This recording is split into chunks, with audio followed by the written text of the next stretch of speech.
Le poker se joue avec un jeu de cartes et avec des jetons. Les jetons symbolisent de l'argent.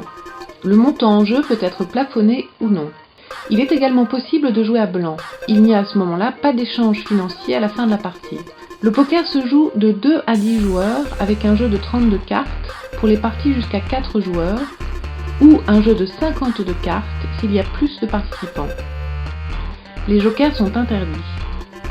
Il existe plusieurs variantes de poker, notamment le Texas Hold'em, qui est la variante de poker la plus jouée actuellement.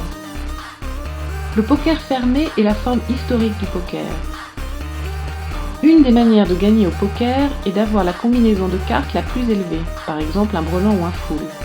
Une combinaison est toujours formée de 5 cartes qui sont soit les 5 cartes privatives du joueur dans le cas d'un poker fermé, ou alors un choix de 5 cartes parmi 7 dans le cas du Texas Hold'em par exemple. Une partie de poker alterne des tours d'enchères et des tours de distribution de cartes.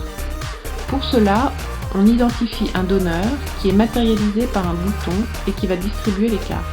Le donneur change à chaque partie dans le sens des aiguilles d'une montre.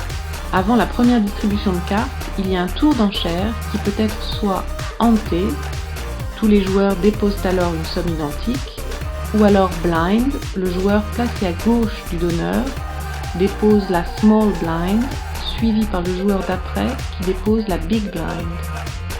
Puis il y a la première distribution de cartes. Après chaque distribution de cartes, un nouveau tour d'enchères prend place. Un tour d'enchères est structuré de la manière suivante. Tout d'abord, un des joueurs mise et place une somme d'argent sur le tapis. Le joueur d'après peut suivre en déposant une somme identique ou relancer en augmentant la somme déposée. Les joueurs suivants doivent miser à hauteur de la dernière somme misée. À tout moment dans un tour d'enchères, un joueur peut décider de se coucher, c'est-à-dire abandonner la partie. Néanmoins, les sommes qu'il aura misées jusque-là resteront en jeu pour les autres joueurs. Un tour d'enchères se termine lorsqu'il y a égalité de mise entre tous les joueurs restants. Il y a 2 manières de gagner une partie. En allant jusqu'à l'abattage des cartes, à ce moment-là, s'il reste plus d'un joueur en jeu et qu'il y a égalité de mise, ceux-ci montrent leurs cartes et la main la plus forte remporte le pot. La seconde manière de gagner est de pousser le reste des joueurs à se coucher, en général par des coups d'enchères particulièrement élevés qui découragent le reste des joueurs.